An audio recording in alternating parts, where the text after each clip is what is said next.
Le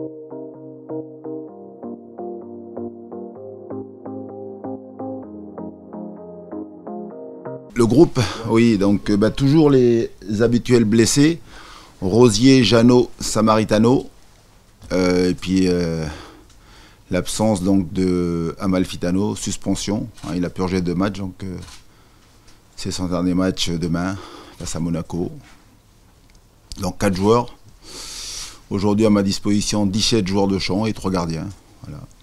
Donc on a entraînement juste après, mais on les a vus hier. Hier donc retour de Saint-Étienne, donc tout s'est bien passé.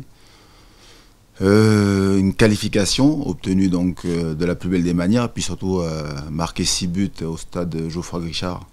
Ça n'arrive pas toujours, donc tous les jours, pardon. Donc on a apprécié, savouré, et puis surtout depuis on a vite replongé dans ce qui nous attend donc demain avec une finale, faut pas avoir peur des mots, donc une finale, un match à 6 points comme vous voulez, avec la réception de Monaco. Donc voilà, j'ai pas eu le temps de discuter avec les joueurs un peu de ce qui s'est passé apparemment hier soir à Monaco, mais à la limite ce sont leurs soucis à eux. Nous on en a d'autres. Aujourd'hui on est 18e. Et la façon dont je travaille, c'est surtout donc de s'occuper de nous, de se préoccuper de ce qu'on doit corriger, de ce qu'on doit rectifier pour gagner donc demain, et ça c'est essentiel à mes yeux. Mais de toute façon, on va dire souvent c'est le cas donc quand il y a l'arrivée d'un nouvel entraîneur, il y a une espèce de redistribution donc des cartes, des rôles. Dans un vestiaire, ce qui m'intéresse, c'est encore une fois qu'ils répondent présent sur le moment, c'est une chose, mais surtout que ce soit donc maintenant une régularité et en termes de travail, mais surtout en termes de résultats. Donc on se découvre, on apprend à se connaître. Et le discours, de toute façon, que les joueurs vont entendre tous les jours, c'est la capacité donc à répéter d'abord les performances, engranger des points, parce qu'aujourd'hui on est donc à aller glaner des points. Voilà, il faut capitaliser donc avec des victoires, avec des nuls. Chaque point sera bon à prendre, quoi. Voilà. C'est le discours et c'est le travail donc, qui va être demandé aux joueurs dans la façon de leur préparer aussi, de se préparer, oui, pardon. C'est mentalement qu'il faudra être costaud sur la durée. Oui, forcément que c'est une très bonne chose cette qualification, mais surtout donc de montrer qu'on est toujours capable ici à Dijon donc de marquer des buts. Il faut rectifier donc maintenant cette tendance qu'on a donc à prendre beaucoup de buts. Mais voilà, donc après, ce qui est surtout très intéressant dans ce résultat, c'est que ça a ramené des sourires, ça a ramené de la joie donc, dans le vestiaire. Ça a permis donc de donner du temps de jeu à certains, et puis surtout donc de montrer que je pouvais compter voilà, sur un groupe consistant. Et puis surtout pour ceux qui jouent plus, voilà, ça va me donner aussi des possibilités, soit donc quand ils seront un peu émoussés, et puis surtout peut-être accroître un peu plus la concurrence. Hein. Mais bon, ça reste un match de coupe. On va voir donc sur la durée, toujours. Trop de pression, ça reste un match de foot. Hein. Après, ce sont des termes qu'on va employer, comme demain on va parler de combat.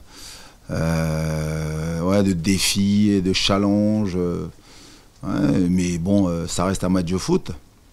Après, est-ce que c'est le plus important? Je pense pas. Le plus important, ce sera celui qu'on jouera donc la 38e journée. Il faut se préparer en ce sens-là. Demain, on fera tout pour gagner. Après, c'est la grosse différence avec le match de coupe qu'on a joué, par exemple, mercredi. Ouais, je dirai après le match, je vous dirai si c'est le bon moment. Mais, vous savez, dans tout match, bien sûr, qu'il faut aujourd'hui jouer cette équipe de Monaco Comme ça, donc à première vue, on va dire c'est bien, c'est mieux. Moi, j'aurais tendance à toujours répondre qu'à la fin du match, on saura si ça a été le bon moment. Si on est capable de faire un grand match, si on est capable d'appuyer où ça fait mal, parce qu'aujourd'hui, c'est pas sur les qualités des joueurs de Monaco qu'on va parler. Hein. C'est pas sur les qualités techniques, physiques, c'est surtout sur le mental. Voilà. Quel impact aujourd'hui à nouveau donc ce revirement donc de situation à Monaco avec cette éviction donc de Thierry Henry et l'arrivée probable donc de Jardim. Je sais pas. Mais nous on a des éléments de réponse. À nous de faire valoir ça donc demain dans le match qui nous attend face à ces grands joueurs, parce que même s'ils sont mal classés, vous avez vu le recrutement qu'ils ont fait là pendant ce mercato d'hiver. Il y a quand même des bons joueurs, quoi.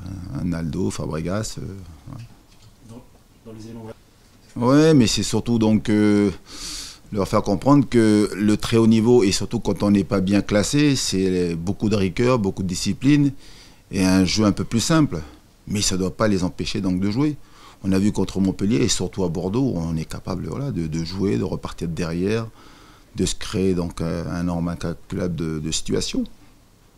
Et je pense que le résultat de Saint-Étienne, c'est aussi donc voilà le travail que les joueurs ont fourni donc sur les deux précédents matchs où on a senti quelque chose qui commençait à venir, voilà, et donc de la confiance surtout, eux dans leur tête se dire il faut être capable d'être plus réaliste, mais ne pas donc